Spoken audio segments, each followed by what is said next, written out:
Why, quite frankly, ever since the Statistical Service churned out these figures and data, have you had the Regional Coordinating Council invite you to talk about this?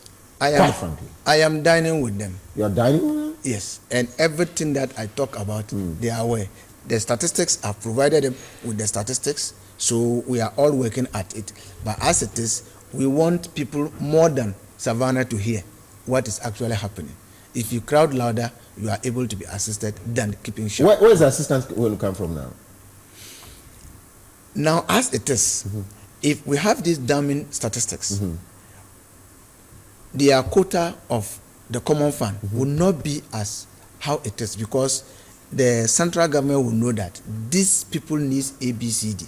In terms of non-governmental organizations who are not aware of this, they can intervene by providing certain facilities that would accelerate the development of that region.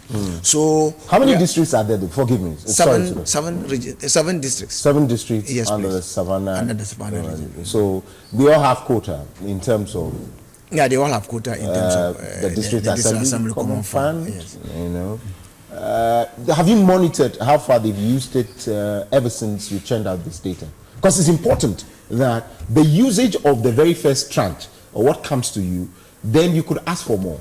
Yes, what happened is that statistical service, like at the regional level, we are supposed to provide this data for both planning officers at the regional level and at the district level.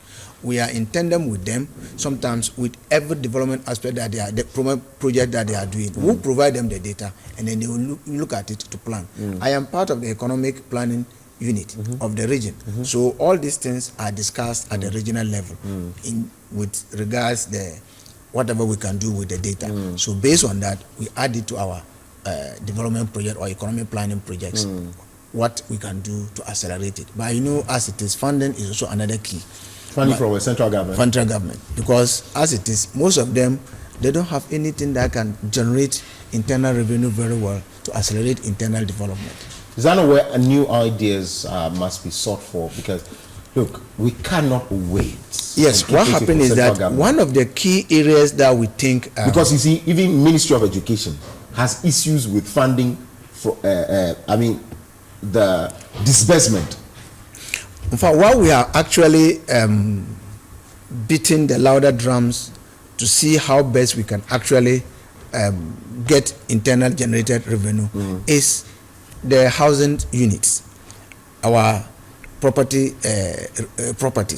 We want to enhance and streamline the collection of property rate in the districts. Hey, you want to go and collect property rates from them again?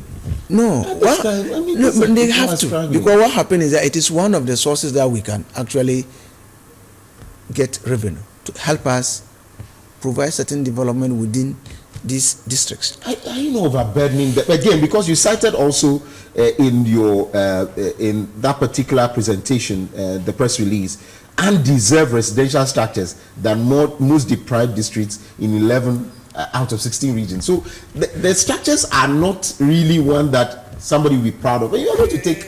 That doesn't mean that property rate must not be paid, because it is accepted within the common fund regulations that yes, I say common fund, district assembly regulations that yes, people must pay their property rate. So regardless of how small it is, little drops of water makes a mighty ocean. At least we can still go and collect it, because if you refuse or you just deny them or you just refuse to take it, it means you can't go anywhere. No, it means I am saying that there must be other forms of raising funds. The IGFs, you must diversify, because you see, this issue of property rate, we have dealt with it. Even people who have the big houses here in town are not paid. So why go embedding the ordinary Ghanaian at Savannah region? Please let them be. Let's try to diversify. Or don't you think that I'm making sense? You are making sense, but you see, as it is, you have to take it. Thank you.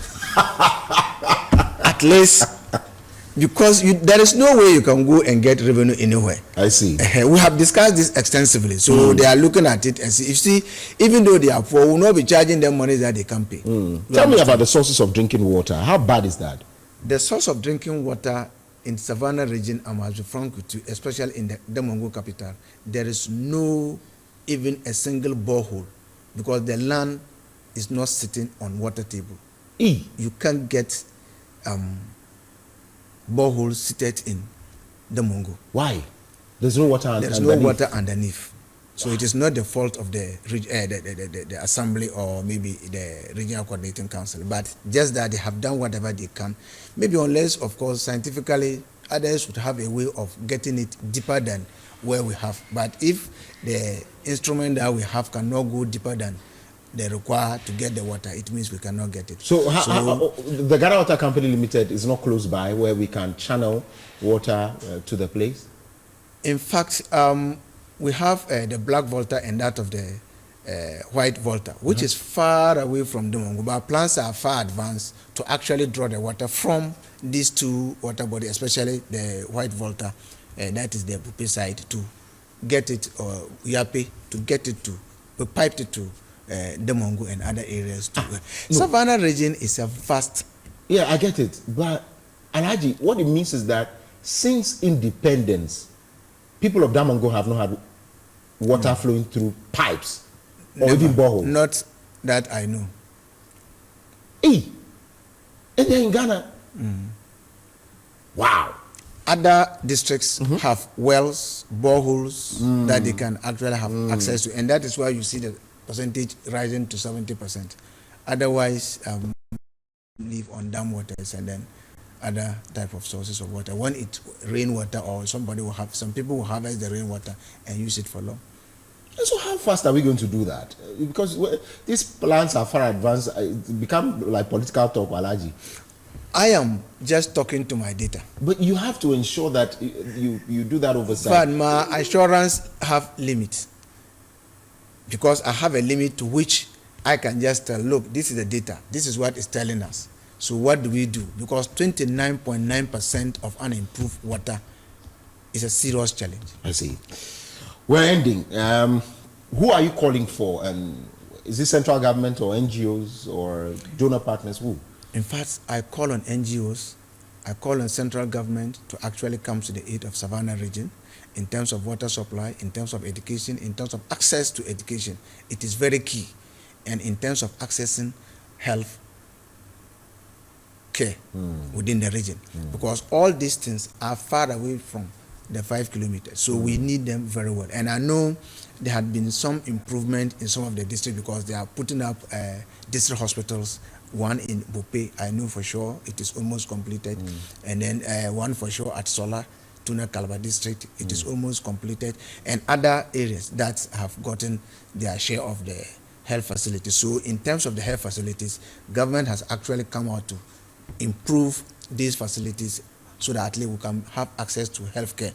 The other issue is now to concentrate on the schools for the girl child to make sure that at least next time that we are conducting the census, which is 10 years interval, we would have seen that the 40% of girls who never attended school, will be able to get access to school, and then the figure will reduce. There's not even free SHS there. There is. But so why are they not going? But if you don't go to primary school, you can't get to GHS. So it's not free at primary, but it's supposed to be free. It is free. What I'm saying that it's free, but you see, they don't go. The motivation to get them. In terms of statistics, okay, sometimes it is revealing that if the head of households are not educated, it drifts down to their kids. They don't see the importance of education, and for that matter, it is affecting their educational attainment. Or okay. Thank you very much indeed. Thank you very much indeed. It's time that we turn our attentions to these regions and get to see what exactly is happening. And that's what we do here at TV Africa.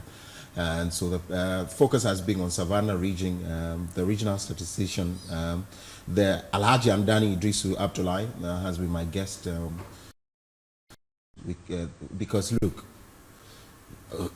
we'll not say that. Thank you. Thank you very much. Thank you very much. And that's by way of the issues of low-performing regions in terms of recent statistics from the Population Housing Census 2021